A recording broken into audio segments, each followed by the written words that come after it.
Voici le rouet. Il est composé de plusieurs éléments. La grande roue, actionnée avec les pieds grâce au pédalier, la bobine qui récupère le fil et l'épinglier qui fait tourner le fil sur lui-même pour le solidifier. Ensuite, le fil s'enroule autour de la bobine.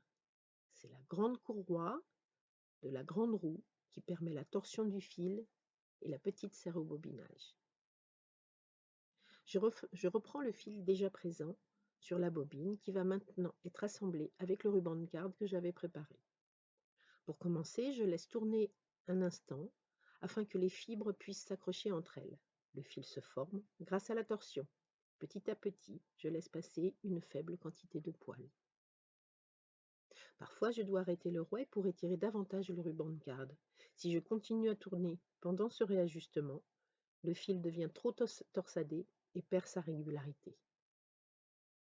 Une fois l'épaisseur corrigée, je relance la roue jusqu'à obtenir une torsion correcte. Le fil peut alors s'enrouler sur la bobine. En reprenant, j'essaie de conserver la même épaisseur tout au long du filage. Cette régularité est très importante pour obtenir un fil solide et harmonieux. Je tire de petites quantités de poils, car comme ils sont courts, le fil risque de casser si je ne suis pas très attentive.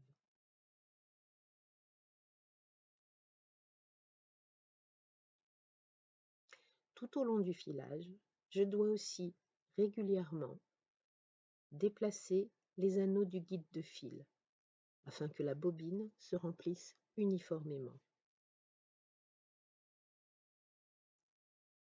Dans cette première partie, l'épinglier tourne dans le sens des aiguilles d'une montre. Un fil fin casse trop facilement, un fil trop épais devient irrégulier. Il existe plusieurs façons de filer. Celle-ci est simplement ma méthode de travail, celle qui me convient le mieux. Si vous voulez en savoir plus, vous avez plein de vidéos sur Internet qui vous montreront d'autres façons de faire.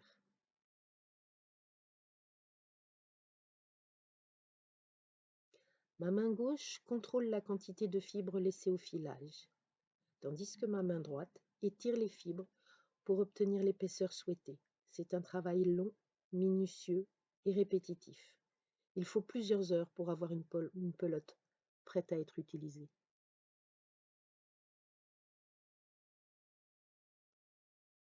Et comme pendant le cardage, les petites impuretés sont retirées au fur et à mesure. Le fil final sera composé de 2 fils assemblés ensemble. Cette technique s'appelle le rotor. On va la voir en détail un peu plus loin dans la vidéo. C'est pour cela que lors du cardage, les poils ont été séparés en 2 parties égales. Je vais donc remplir 2 bobines de taille identique. Il arrive aussi que le fil s'en mêle autour du guide-fil. Dans ce cas, il faut s'arrêter pour le replacer correctement avant de continuer.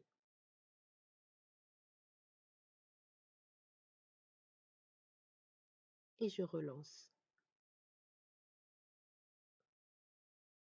De temps en temps, je dois aussi replacer le ruban de garde correctement dans ma main afin de continuer à pouvoir étirer les poils de façon optimale.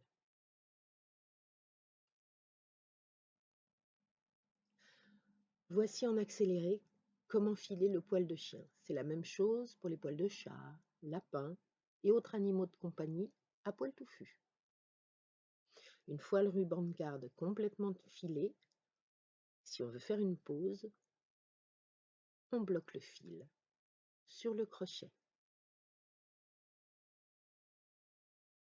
Petit crochet qui est juste devant nous, au-dessus de nos pieds, qui battent la mesure au gré du filage.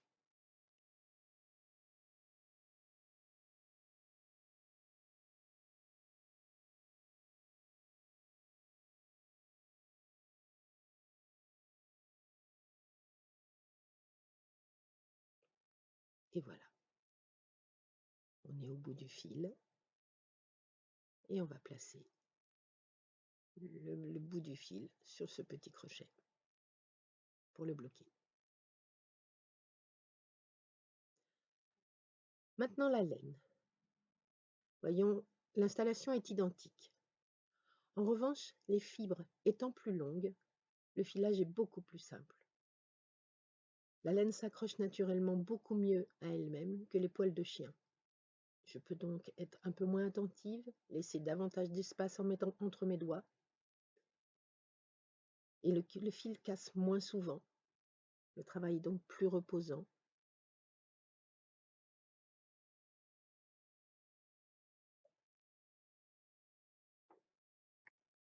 Bien sûr, il y a toujours des petites saletés à retirer.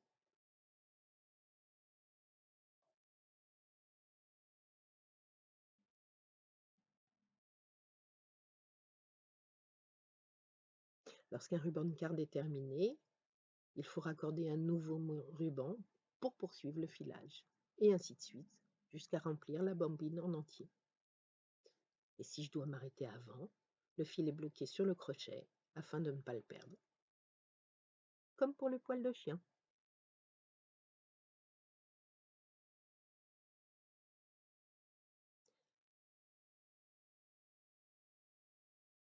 Vient ensuite le retors.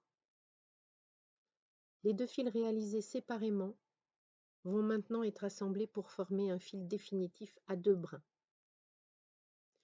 Nous avons 2 bobines entièrement remplies qui vont être assemblées. D'abord, j'installe le fil d'amorce, comme pour tous les départs de filage sur une bobine vide. Les deux fils sont attachés ensemble avec un nœud pour plus de confort.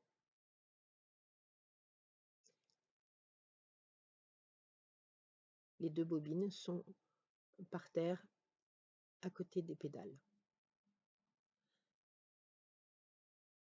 Cette fois, le filage se fait dans le sens inverse des aiguilles d'une montre.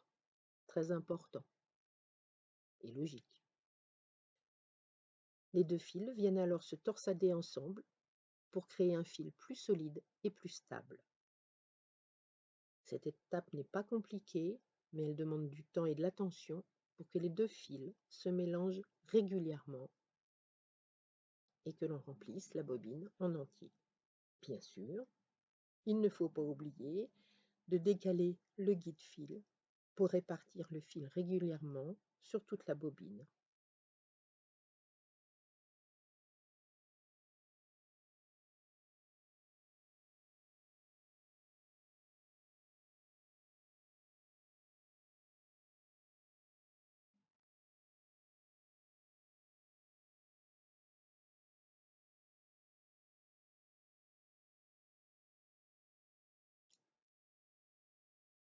Et voilà, on pousse le guide-fil pour décaler l'enroulage du fil sur la bobine régulièrement sur toute la surface de la bobine. Une fois la bobine avec le fil double rempli, le filage est terminé. Nous allons pouvoir passer à l'étape suivante dans la vidéo suivante.